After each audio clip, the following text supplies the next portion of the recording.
Assalamualaikum warahmatullahi wabarakatuh. Alhamdulillahilladzi anzalal Qur'an hudan linnas wa bayyinatin minal huda wal furqan. Wassalatu wassalamu ala asyrafil anbiya'i wal mursalin sayyidina wa maulana Muhammadin wa ala alihi wa sahbihi wa barik wa sallim ajma'in, amma ba'du. Para pemirsa ceramah Ramadan Ukhwah yang berbahagia, yang dirahmati oleh Allah Subhanahu wa Ta'ala dimanapun berada, pada malam 17 Ramadan diperingati oleh mayoritas kaum muslimin sebagai malam nuzul Quran, yakni turunnya Al-Quran, di mana ulama menerangkan proses turunnya Al-Quran melewati dua cara. Cara yang pertama adalah Al-Quran diturunkan daf'atan wahidah, secara utuh, secara sempurna, dari Lauhil Mahfuz ila Baitul Izzah, dari Lauhil Mahfuz yang ada di langit ketujuh, diturunkan ke Baitul Izzah, ke langit dunia yang pertama. Lalu dari Baitul Izzah inilah kembali diturunkan kepada Nabi kita Muhammad SAW secara berangsur-angsur, secara bertahap, selama 23 tahun lamanya, sesuai dengan keperluan, kebutuhan untuk menjawab segala tantangan-tantangan dari dakwah Nabi kita Muhammad SAW menyebarkan agama Islam.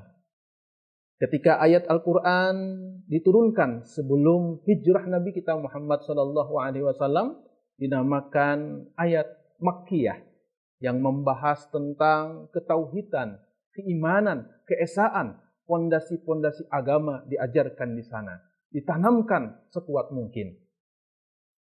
Ayat Al-Quran yang diturunkan setelah hijrah Nabi kita Muhammad SAW, maka dikenal dengan ayat Madaniyah, yaitu tentang membahas masalah hukum ahkam, membahas tentang ibadah, muamalah, sosial, dan lain sebagainya. As-shaimin, as-shaimat, para pemirsa yang berbahagia. Tentu nuzulul Quran, turunnya Al-Quran ini membawa isyarat yang besar untuk menjadi perhatian kepada kita semua, agar selalu mendekatkan diri dengan Al-Quran, memberikan perhatian penuh kepada Al-Quran, terutama ketika Al-Quran itu sendiri diturunkan di bulan suci Ramadan, sebagaimana firman Allah Subhanahu wa Ta'ala, "Syahrul Ramadan alladzi unzila fihi al-Quran hudan linnas wa bayyinatin minal huda wal furqan."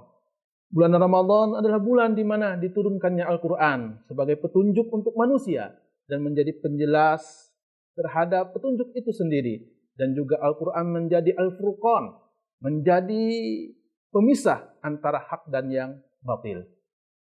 Oleh karena itulah salafun saleh, mereka menangkap sinyal ini, menangkap hikmah ini untuk selalu mendekatkan diri dengan Al-Quran, terutama di bulan Ramadan.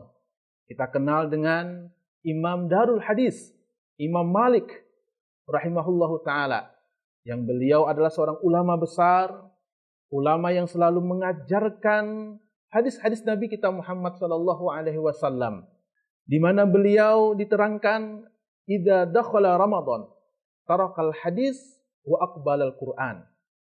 Ketika memasuki bulan Ramadan, beliau meninggalkan dari membaca hadis dan fokus untuk membaca Al-Quran. Begitu juga Imamuna Asy-Syafi'i, beliau mampu menghatamkan Al-Quran sebanyak situna marrah, 60 kali.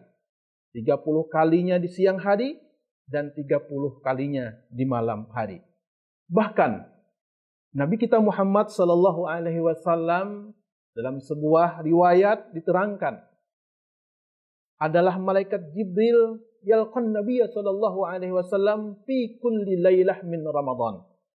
Malaikat Jibril alaihissalam menemui Nabi kita Muhammad SAW pada setiap malam Ramadan. Untuk apa? Fayudarisuhul Quran, untuk tadarus Al-Quran bersama dengan Nabi. Di bulan Ramadan, di tahun di mana Nabi kita Muhammad SAW meninggal dunia, maka intensitas pertemuan malaikat Jibril dengan Nabi kita untuk bertadarus Al-Quran semakin meningkat, yang tadinya cuma 1 kali menjadi 2 kali. As-shaimin, as-shaimat rahimakumullah. Tentu ini menjadi pelajaran kepada kita semua untuk sekali lagi lalu mendekatkan diri kita dengan Al-Quran, menghatamkan Al-Quran di bulan Ramadan ini. Ketika kita tidak mampu menghatamkan Al-Quran di bulan Ramadan, kira-kira di bulan apa lagi kita bisa menghatamkannya? Ingatlah sabda Nabi kita Muhammad SAW yang berbunyi, "Man qara'a harfan min kitabillah falahu bihi hasanah wal hasanatu bi asyri amsalihha. La aqulu alif lam mim harfun walakin alif harfun wal lamu harfun wal mimu harfun." Kata Nabi kita, barang siapa yang membaca 1 huruf dari kitabullah, dari Al-Quran, maka ia akan mendapatkan 1 kebaikan. Dan 1 kebaikan itu dibalas menjadi 10 ganjaran. Nabi kita juga katakan, aku tidak mengatakan bahwa alif lam mim itu cuma 1 huruf, tetapi alif 1 huruf, lam 1 huruf, dan mim 1 huruf. Maka ketika kita mengucapkan, kita membaca alif lam mim, maka ada 3 huruf yang kita dapatkan. Sama dengan 3 kebaikan, sama dengan 30 ganjaran dari Allah Subhanahu wa Ta'ala. Lalu bayangkan bagaimana orang yang bisa membaca 1 ayat penuh, orang yang bisa membaca 1 surah penuh, orang yang bisa menghatamkan Al-Quran. Maka tentu semakin banyak yang ia baca, semakin banyak pula balasan kebaikan yang Allah berikan kepada orang tersebut. As-shaimin, as-shaimat rahimakumullah. Yuk, mari kita jadikan Al-Quran sebagai pedoman dalam kehidupan kita, sebagai teman kita. Maka yakin Al-Quran tidak akan pernah mengecewakan kita, meninggalkan kita sampai di akhirat nantinya. Demikian, hadanallahu wa iyyakum ajma'in. Assalamualaikum warahmatullahi wabarakatuh.